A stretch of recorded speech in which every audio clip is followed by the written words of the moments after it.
Hello दोस्तों, स्वागत है आपका मैथ स्टडी क्लासेस पर। दोस्तों आज की वीडियो में हम प्रश्नावली 9.1 का क्वेश्चन नंबर चौथा और पांचवा करेंगे। दोस्तों जो ये वाले क्वेश्चन होते हैं वो बहुत ज्यादा इजी होते हैं और यह 6 मार्क्स के आते हैं। आप इन्हें आसानी से कर सकते हो और अगर आपने इस वीडियो को एंड तक देख लिया तो आपको इन क्वेश्चनों को करने में बहुत ज्यादा आसानी मिलेगी। आप इन क्वेश्चनों को केवल चुटकियों में ही कर सकते हो। दोस्तों बढ़ते अपने क्वेश्चन की ओर। अगर आप चैनल पर नए हो तो चैनल को सब्सक्राइब करना ना भूले। दोस्तों जो हमारा चौथा क्वेश्चन है वो है भूमि के एक बिंदु से जो मीनार के पाद बिंदु से 30 मीटर की दूरी पर है, मीनार के शिखर का उन्नयन कोण 30 डिग्री है। मीनार की ऊंचाई ज्ञात कीजिए।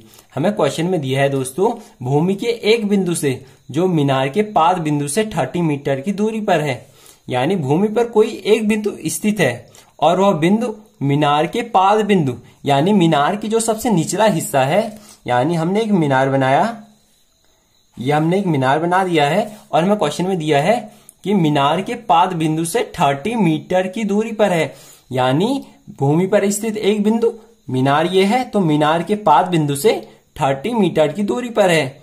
तो जो ये वाली दूरी आएगी वो आएगी 30 मीटर।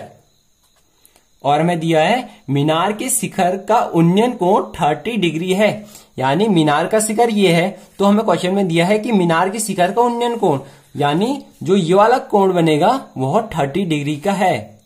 जो ये वाला कोण बनेगा ये है 30 डिग्री का। और हमसे पूछ रहा है मीनार की ऊंचाई ज्ञात कीजिए। मीनार की ऊंचाई ये है, हम इसे h मानते हैं तो हमें h की लंबाई ज्ञात करनी है। अब हम इसका नामकरण कर देंगे। चलो हम लिखते हैं A, B और C। अब हम दोस्तों इस चित्र के बारे में पूरी डिटेल यहाँ पे लिखेंगे कि हमने किसे क्या माना है, किसे क्या माना है। दोस्तों ये हमारा क्वेश्चन नंबर 4 है तो हम लिखते हैं सॉल्यूशन 4। अब हमने इसमें क्या क्या मानना है तो हम पहले लिखेंगे माना मीनार की ऊंचाई AB बराबर h।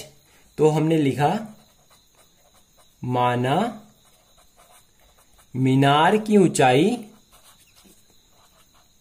ऊंचाई AB बराबर h और हमने लिखना है कि भूमि पर स्थित एक बिंदु C से। अब हम दूसरी लाइन में लिखेंगे भूमि पर स्थित एक बिंदु C से मीनार के पाद बिंदु की दूरी, मीनार के पाद बिंदु B की दूरी बराबर 30 मीटर। और हम लिखेंगे कि मीनार के शिखर का उन्नयन कोण, यानी मीनार के शिखर का उन्नयन कोण बराबर कोण ACB बराबर 30 डिग्री। और उन्नयन कोण कहते कैसे हैं, जब हम किसी वस्तु को ऊपर की ओर देखते हैं तो जो कोण बनता है उसे उन्नयन कोण कहते हैं। यहाँ पे भी हमने मीनार की शिखर को ऊपर की ओर देखा तो ये वाला कोण उन्नयन कोण कहलाता है। अब हमने इस क्वेश्चन को कैसे करना है तो हमें पता होना चाहिए कि हमें क्या चीज दी है और हमें क्या चीज निकालनी है। तो हमें इस त्रिभुज में अगर आप देखोगे तो हमें लंब निकालना है, क्योंकि लंब जो है वह मीनार की ऊंचाई है। हमें लंब निकालना है और हमें क्या चीज दिया है तो हमें दिया है आधार। तो हम ऐसा फॉर्मूला ढूंढेंगे ट्रिग्नोमेट्री में जिसमें लंब भी हो और आधार भी हो। जो बेसिक फॉर्मूले होते हैं ये है हमारे पास 6 बेसिक फॉर्मूले। अगर आप इन फॉर्मूलों को देखोगे तो हमारा एक tan का फॉर्मूला में लंब भी है और आधार भी है, और कॉट के फॉर्मूले में भी लंब भी है और आधार भी है। बाकी फॉर्मूलों में आपको लंब और आधार नहीं मिल पाएंगे, तो आप इन दोनों में से किसी भी फॉर्मूले का यूज कर सकते हो। चलो माना हम कॉट के फॉर्मूले का यूज करते हैं तो हम यहाँ पे क्या लिखेंगे, यहाँ पे है कॉट A बराबर आधार बटे लंब। तो हम लिखेंगे कॉट A बराबर आधार बटे लंब। हमने इसे ऐसा ही लिखा और जो पीछे का A होता है इसका मतलब होता है एंगल। तो हम इसे कैसे करेंगे तो हम लिखेंगे कॉट A और हमारा एंगल है 30 डिग्री का, तो हम लिखेंगे कॉट 30 इक्वल टू आधार हमें दिया है 30 मीटर, तो हम लिखेंगे 30 अपॉन लंब। लंब हमें ज्ञात करना है, हम इसे h भी लिख सकते हैं, तो हमने लिखा h। और हमें cot 30 की वैल्यू अब हम ट्रिग्नोमेट्री टेबल में से निकाल लेंगे। यानी हमें cot 30 की वैल्यू क्या दी है इसे हम ट्रिग्नोमेट्री टेबल में देखेंगे। तो अगर आप देखते हो तो हमें ट्रिग्नोमेट्री टेबल में से cot 30 की वैल्यू दी है √3, तो हम cot 30 की जगह पे क्या लिखेंगे, √3 इक्वल टू 30 अपॉन h। और अगर आप h की वैल्यू निकालते हो, यानी हम इसे ऐसे ही करेंगे, तो ये आएगा √3 इंटू h इक्वल टू 30। तो हमें h की वैल्यू निकालनी है, तो √3 यहां नीचे की साइड चले जाएगा, यानी ये आएगा 30 अपॉन √3। अब हम दोस्तों इसका ऊपर और नीचे √3 से मल्टीप्लाई कर देंगे। ऐसा करके ये होगा कि नीचे √3 हट जाएगा। हम इसे हटाते क्यों हैं, तो मैं आपको बता दूं कि अगर हम किसी भी संख्या में √3 का भागा देते हैं, और आपको पता होगा कि √3 की वैल्यू होती है 1.732। अगर हम किसी भी संख्या में इसका भागा देंगे तो हमें ज्यादा दिक्कत का सामना करना पड़ेगा, और अगर हम किसी भी संख्या को इससे गुणा करते हैं तब हम आसानी से कर सकते हैं। इसलिए हम नीचे से √3 को हटा देते हैं, तो हम ऊपर भी √3 और नीचे भी √3 से मल्टीप्लाई करेंगे। और अगर हम करते हैं तो हमारा यहां आता है 30 √3 और √3 इंटू √3, तो हमारा 3 आएगा। अब हम यहां से 3 से 30 को काट देंगे, तो अगर हम काटते हैं तो हमारा 10 बार कटेगा, तो हमारा जो h की वैल्यू आएगी वो आएगी 10 √3।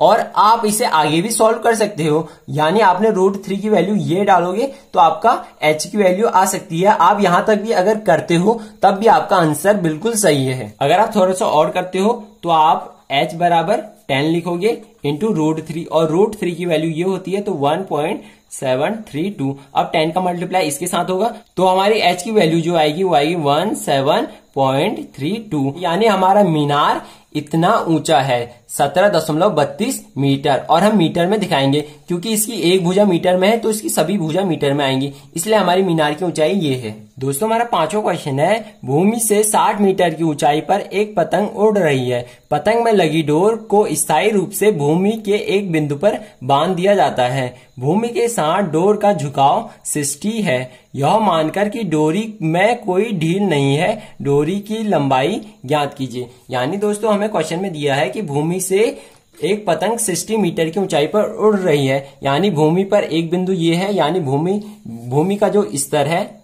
वो ये है माना हमने, और भूमि से 60 मीटर की ऊंचाई पर पतंग उड़ रही है, यानी इस प्रकार पतंग उड़ रही है। यहाँ पर एक पतंग है और हमें दिया है कि पतंग की डोर को स्थायी रूप से एक बिंदु पर बांध दिया जाता है तथा इसका झुकाव 60 डिग्री का है, यानी जो ये वाला कोण है वह 60 डिग्री का है, और पतंग भूमि से 60 मीटर की ऊंचाई पर उड़ रही है। तो हमने पतंग की डोर की लंबाई ज्ञात करनी है, और हमें दिया है कि पतंग की डोर में कोई ढील नहीं है, यानी ये पतंग की डोर कस के है। अब हम पहले इसका नामकरण करेंगे, तो हमने लिखा ABC। अब हम इसके बारे में पूरी डिटेल यहाँ पे लिखेंगे, तो हम क्या क्या लिखेंगे वो आप खुद कर लेना। तो आपने लिखना है भूमि से पतंग 60 मीटर की ऊंचाई पर यानी AB दूरी पर उड़ रही है, और पतंग की डोर बिल्कुल कस के है जिसके कारण वह भूमि के साथ 60 डिग्री का कोण बनाती है। आपने ये सब लिखना है। फिर आपने लिखना है समकोण त्रिभुज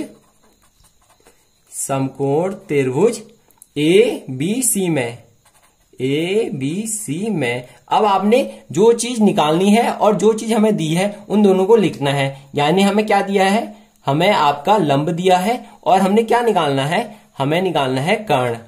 यानी हमें पतंग की लंबाई ज्ञात करनी है, और पतंग की लंबाई है h, ये हमने चलो मान दिया, और हमें कर्ण ज्ञात करना है। तो आपने ऐसा फॉर्मूला ढूंढना है जिसमें लंब भी हो और कर्ण भी हो। और अगर आप देखते हो तो हमारे पास एक साइन A का फॉर्मूला है, एक कोसेक A का फॉर्मूला है, जिसमें लंब भी है और कर्ण भी है। बाकी फॉर्मूलों का आपको यूज नहीं करना है क्योंकि आपको इनमें लंब और कर्ण नहीं मिल पाएंगे, इसलिए आप इन दोनों में से किसी भी फॉर्मूले का यूज कर सकते हो। चलो हम कोसेक के फॉर्मूले का यूज करते हैं। तो हम यहाँ पे कैसे लिखेंगे, तो हमने लिखना है कोसेक A इक्वल टू कर्ण बट्टे लंब, और कोसेक A होता है एंगल पीछे का, तो आप यहां से लिखोगे कोसेक 60 इक्वल टू कर्ण हमें ज्ञात करना है, और हमारा कर्ण है h, तो आप लिखोगे h अपॉन लंब है हमारा 60, तो आप लिखोगे 60। अब आपने यहां से ट्रिग्नोमेट्री टेबल में से कोसेक 60 की वैल्यू लिख देनी है, और अगर आप देखोगे